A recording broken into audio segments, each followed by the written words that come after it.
Now we want to work on HTTP post and HTTP put.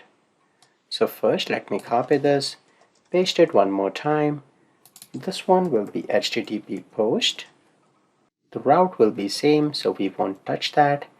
The name here, I'll call this as post, and here in the parameters we will be receiving from body an object of the type product DTO. Inside the repository we have create update product. We will pass the product DTO.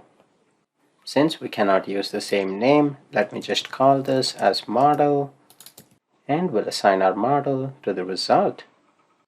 We will copy the HTTP post and paste it again for HTTP put, which will be used to update. So we'll call this as put. Everything else stays the same.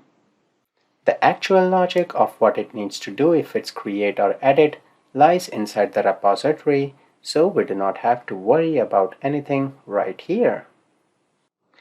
Last but not the least will be delete. So we'll paste it one last time for HTTP delete, and I'll call this as delete.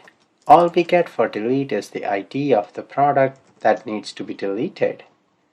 So the repository will be delete product with the ID, and the return type will be a boolean.